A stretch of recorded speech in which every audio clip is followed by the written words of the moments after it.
Tại story ngasi디 mayamgi chanabi nanggi minokna haipitang yenga amambare changune jata uidu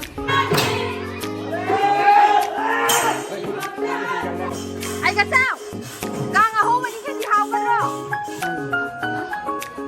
dale paisa pai ba kai se du din mangare din nong thang ko ke ai oi nei chani bam bo si ga do la ni mama oi pakang lai asim ga mukuna chauli ba kheti na ni ba ji phamo ne pa da dre Hello ma'am, good morning. Dong ngasi se khoi chi che su leiba la kani angang summer vacation pirabani na duduna aina mama na nga kha phai ba ko ayuk ta du gi thongbi ge tawi sin ngarang ge angau bunia ba si se phajana thongbi ra ge ba ko se leire sok tong na ba gi yanam leire du ko pap aina hinjang se thong na loi thoi e ma'am aduga khoi che di ada dinga kha cha ba phang de na yam na toina ko se ga di dum kha di dum daily dum cha ba phangi duduna ai pap tong na thong do pi re Sina ko balungi ai champa do hawai na ta di nga cha di ko hawai na ta di tama chila alu baja ga hawai thongba ko ti mai favorite ni to ina to bi re to ma la na cha cha ni ko hujik chak thira ko cha thore no khoi chak tok ta na pung ahum makhai do moina tare moi se thek na thokle e ba du ga gi se thunga ba gi mana le pa hairu ngak ta ne sina horen kang da kat pa gi du ga singra su le e du ga nga ha potha ba gi oina cha thak si na ina cha lo le do mayam khoi ni ne oi mayam phamme ba ko phammi ngai jarak tu ga kang singak pa se loisan ban nang hodre ei pa hairu tu di sem na thamme ba mama na do ina putho thanamme dei se changa ga mu ready oi doi ne do ai ready oina loire hojing mayam do kang se khoi mate haktani chingi ba yam full oina chingde khoi khun mapum ma chingde ba duna sonda chingi ngai jarak tu da ina loisana jum su loisalame muang osina kona to loisala bu do thenge ba ko ai je duna aise loisalaga sonda mate khakti dum chingba yaurage na aise chalaga isu phajana lai khurame duga sikalai sabi macha sing su myam kang chingba yaurame ei manabi su yaurame myam yaurame isu chingba ga hag yaure ko myam do hoji baidi boy gi yum yaure ba ko sina last loisan doi ne ba ko maning de su yauraroi gaina da lambi phata buduna duna sigi ga loisale sigi mamai leiraga dai halani nusidre yong angang se bamonu bin chai jong Hello guys akoy udu ba khoramani Lại story ngasidi mayamgi chanabi be camera de nam sira Oi mamai phai ni ye Oi camera de nam sira Kande ka de ade mani chana no Kande ka ni Ai hero ma hit Ka hero Ma ai ka hero ka le De poise ne ka thoram me Nusiba mana Nusiba aina Ai di le no Tate Ma sai cái là thâu kia đâu? Jingan devi nangi, nasi no kan devi nangi minum dan nolak pa. Woi, kamu no kan devi nangi minum na hai kita nggak ngau. Kau nu na hai ni ne, kari nu nang ni iri doai. Kami endo. Dia ngonok lo thamui mangul lagi. Komen gitu. Mayam kang chingba lore hoji madup ta mi potha nari khoi junga hak potha ri ne ba ko do amu khoi ai amu yum da chalu gi ne ba du ga mu lak toi ni kheji cha ba to yum da chapa da ne chi che na nga sai cherry lore ba ko cherry ahing ba do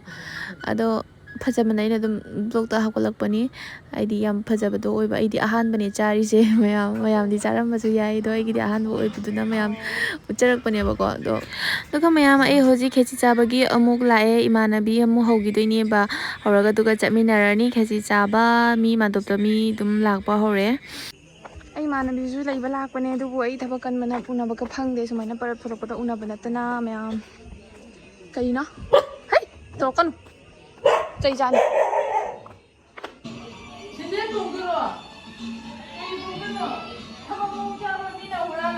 Chala hai Ka huran rồi kìa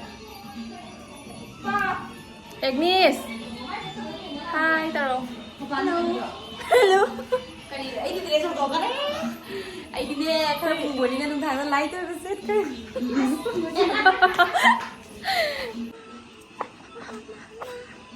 Hi taro Amambada hai tau ini ude kayo. Sina mayum lagi khechi cha ning mai ta mai ta je masra ta na khechi cha lai. Aya. No, nei na ka khechi yore cha da ba ba. Chumi du bi ba mo na haw ye li. Ma da boy na. Ngan mani na ngal le. Akoi di amambani na ngan mo ro ngal le. Asa ngan mo ro ka ta video ka pe. ꯑꯃꯝꯕꯗ ꯆꯪꯕꯗꯩ ꯆꯥ ꯇꯧꯏꯗꯨ ꯃꯌꯥꯝ ꯑꯩ ꯇꯣꯔ ꯊꯜꯂꯛꯀꯦ ꯑꯃꯝꯕꯗ ꯆꯪꯕꯗꯤ ꯃꯝꯃꯦ ꯃꯉꯣꯟꯗ ꯐꯝꯃꯤ ꯑꯩꯈꯣꯏ ꯍꯧꯖꯤꯛ ꯑꯩ ꯃꯈꯣꯟ ꯇꯥꯗ꯭ꯔꯥ ꯆꯠ ꯊꯣꯛꯂꯛꯑꯣ ꯏꯁꯩ ꯍꯧꯈꯔꯦ ꯐꯪꯒꯅꯤ ꯃꯤꯈꯨꯟꯗꯒꯤ ꯈꯦꯆꯤ ꯆꯥꯕꯩꯗꯃꯛꯇ ꯃꯥꯁꯄꯨꯔꯥ ꯇꯥ ꯂꯥꯛꯄꯗꯨ ꯁꯤꯗꯁꯨ ꯂꯩꯔꯦ ꯄꯥꯈꯪ ꯈꯦꯆꯤ ꯊꯣꯡꯕꯩ ꯀꯩꯅꯣ ꯂꯣꯏꯔꯦ ꯑꯩꯁꯨ ꯍꯧꯖꯤꯛꯇ ꯋꯥꯈꯜꯁꯦ ꯈꯌꯥ ꯂꯥꯛꯏꯕꯁꯤꯗꯤ ꯏꯁꯩ ꯍꯧꯈꯔꯦ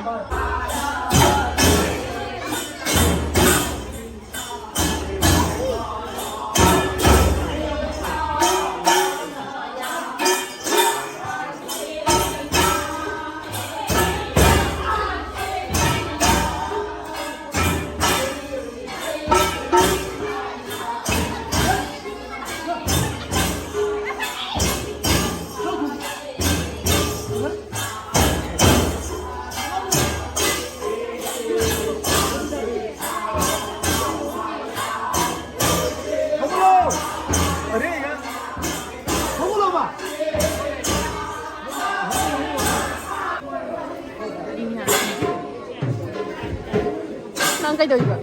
ꯎꯅꯥꯅꯕ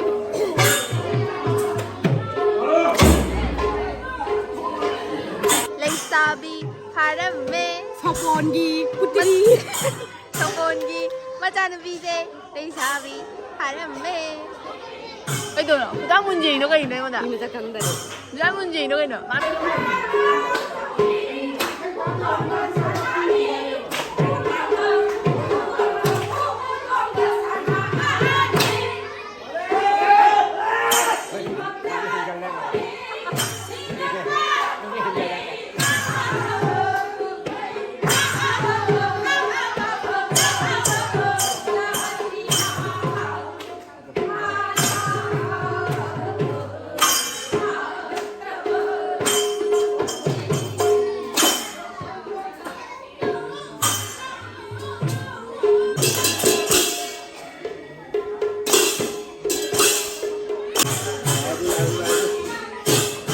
ꯈꯦꯆꯤ ꯍꯥꯎꯒꯗ꯭ꯔꯣ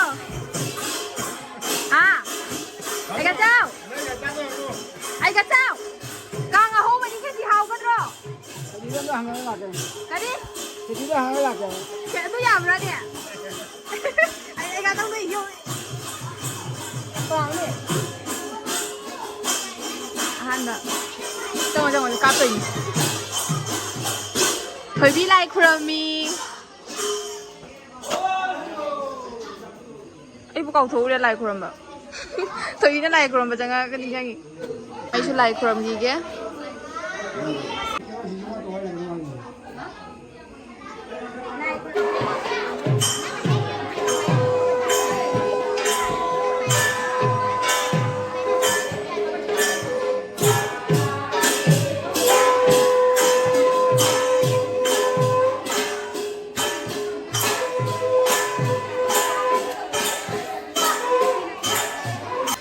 ꯑꯍꯟꯕꯁꯦ ꯀꯂꯔ ꯌꯥꯝ ꯊꯥꯔꯝꯃꯦ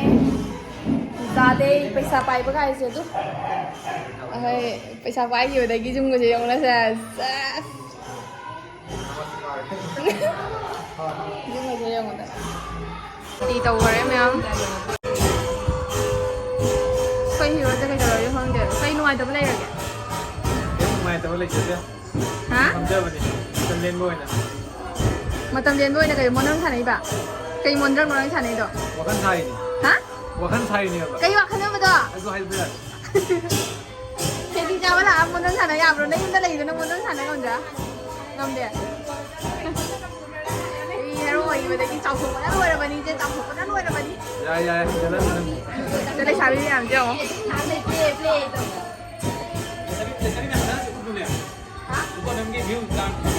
ꯂꯩꯁꯥꯕꯤ ꯃꯌꯥꯝꯁꯤꯔꯣ ꯑꯩꯁꯨ ꯑꯗꯨꯝ ꯎ ꯂꯩꯔꯕꯅꯤ ꯑꯩꯒꯤ ꯕ꯭ꯂꯣꯛꯇ ꯎꯃꯟꯒꯤꯅ ꯌꯦꯡꯅꯤꯡꯗ꯭ꯔꯦ ꯍꯥꯏꯗꯣ ꯌꯦꯡꯉꯧꯕ ꯍꯥꯏ ꯇꯧꯔꯣ ꯁꯤꯅꯤ ꯃꯤ ꯑꯐꯕ ꯍꯥꯏꯗꯣ ꯍꯥꯏ ꯑꯃꯃꯝ ꯂꯩꯌꯦꯕ ꯍꯥꯏ ꯇꯧꯔꯣ ꯌꯥꯗꯕ ꯑꯩꯁꯨ ꯇꯧꯋꯦꯕ ꯑꯩꯈꯣꯏꯗꯤ ꯉꯧꯖꯕꯅꯤꯅ ꯑꯗꯨ ꯃꯌꯥꯝ ꯆꯪꯗꯅ ꯐ꯭ꯂꯥꯁ ꯀꯥꯞ ꯑꯗꯨ ꯍꯥꯏꯗꯣ ꯑꯗꯨ ꯁꯤꯒ ꯑꯃ ꯂꯩꯔꯦ ꯌꯥꯝ ꯋꯥꯅ ꯕ꯭ꯂꯣꯛ ꯀꯥꯞꯆꯩ ꯃꯨꯕꯅꯤꯅ ꯈꯔ ꯐꯖꯅꯕ ꯍꯥꯏꯅ ꯄ꯭ꯂꯥꯁꯇꯤꯛꯀꯗꯣ ꯃꯇꯣꯟ ꯑꯗꯨꯝ ꯆꯣꯡꯊꯣꯛꯅꯕ ꯍꯥꯏꯅ ꯌꯥꯝ ꯃꯨꯟꯅ ꯌꯦꯡꯕꯤꯌꯨꯁꯦ हाईलाइट का काफी जरूर आज इंसान ना दिल में करे ये तो दिन नंग नांग को के ꯑꯩꯈꯣꯏꯁꯦ ꯍꯧꯖꯤꯛ ꯆꯥꯛ ꯆꯥꯕꯒꯤ ꯉꯥꯏꯔꯒ ꯂꯩꯔꯤꯅꯤ ꯈꯦꯆꯤ ꯁꯣꯔꯤ ꯈꯦꯆꯤ ꯆꯥꯕꯒꯤ ꯍꯧꯖꯤꯛ ꯃꯤꯈꯨꯟꯗꯒꯤ ꯂꯥꯛꯏꯁꯦ ꯎꯗ꯭ꯔꯣꯁꯦ ꯑꯁꯤꯁꯨ ꯃꯤꯈꯨꯟꯗꯒꯤ ꯆꯥꯕꯒꯤ ꯉꯥꯏꯅꯔꯤ ꯑꯩꯈꯣꯏ ꯀꯅꯥꯅ ꯊꯥꯟꯗꯣꯏꯅꯣ ꯀꯥꯏ ꯈꯜꯂꯤ ꯏꯁꯥ ꯏꯁꯥ ꯊꯝꯖꯕ ꯑꯍꯥꯟꯕ ꯀꯩꯅꯣꯅꯤꯅ ꯀꯥꯡꯉꯦ ꯁꯤꯗ ꯑꯃ ꯂꯩꯖꯔꯦ ꯈꯦꯆꯤ ꯆꯥꯕꯒꯤ ꯔꯦꯗꯤꯗ ꯀꯌꯥꯝ ꯁꯤꯟꯀꯅꯤ ꯉꯁꯤ ꯀꯌꯥꯝ ꯈꯦꯆꯤ ꯆꯥꯅꯤꯔꯣ ꯑꯩ ꯃꯌꯥꯝ ꯌꯧ ꯂꯥꯛꯏ ꯃꯌꯥꯝ ꯌꯧꯂꯛꯏꯅꯦ ꯂꯩꯁꯥꯕꯤ ꯌꯥꯝ ꯌꯣꯟꯗꯨ ꯃꯁꯄꯔꯥꯒꯤ ꯐꯤꯜꯇ ꯈꯛꯇꯅꯤ ꯑꯁꯦꯡꯕꯩꯗꯗꯤ ꯃꯥꯁꯃꯥꯟꯁꯦ ꯅꯨꯄꯥ ꯇꯥꯡꯉꯤ ꯅꯨꯄꯤꯅ ꯀꯔꯤ ꯀꯔꯤ ꯌꯧꯅꯤ ꯑꯝꯇ ꯂꯩꯇꯦꯅ ꯑꯩ ꯑꯣꯏꯅ ꯏꯆꯥ ꯅꯤꯄꯥ ꯄꯣꯠꯁꯤꯒ ꯌꯣꯜꯂꯅꯤ ꯃꯃꯥ ꯍꯣꯏꯗ ꯄꯥꯈꯪ ꯂꯩꯇꯦ ꯅꯪꯁꯨ ꯅꯆꯥ ꯄꯣꯟ ꯇꯥꯔꯁꯤꯒ ꯊꯥꯔꯣ ꯅꯪ ꯂꯨꯍꯣꯡꯈ꯭ꯔꯦ ꯍꯅꯨꯐꯥꯕꯨ ꯂꯨꯍꯣꯡꯈ꯭ꯔꯣꯏꯗ꯭ꯔꯣ ꯍꯧꯖꯤꯛꯇꯤ ꯄ꯭ꯂꯦꯅꯤꯡ ꯇꯧꯒꯗꯕ ꯍꯧꯖꯤꯛꯇꯤ ꯄ꯭ꯂꯦꯅꯤꯡ ꯅꯆꯥ ꯅꯨꯄꯥ ꯑꯅꯤꯒ ꯅꯨꯄꯤ ꯅꯨꯄꯥ ꯑꯃꯅ ꯅꯪ ꯌꯣꯛꯄꯕꯗ ꯃꯥꯁꯄꯔꯥꯗ ꯃꯕꯥꯅꯤ ꯋꯥꯔꯤꯁꯦ ꯅꯨꯡꯉꯥꯏꯇ꯭ꯔꯤ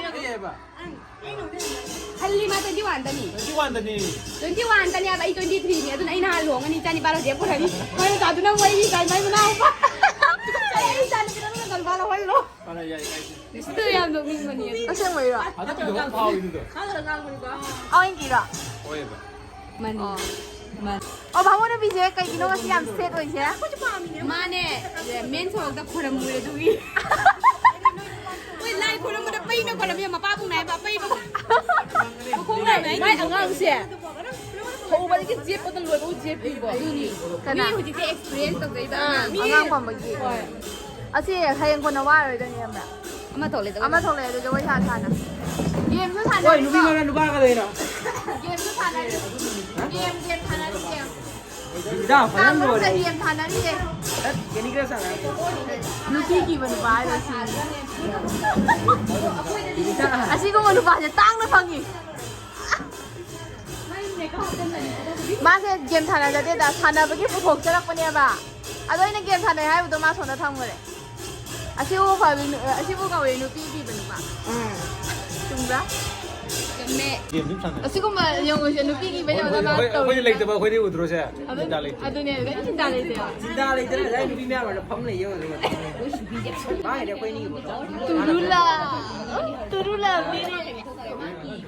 조금만 누시면 제가 많이 방도이로 하는데네 야, 진짜 아이러브라 여기 산이 여기가 한나 여보다 너무 호가 나그래 짜버기 아야! 가이트 가리! 그치 먼저 띵띵 이 강아 호박이 개지 잡아 판도래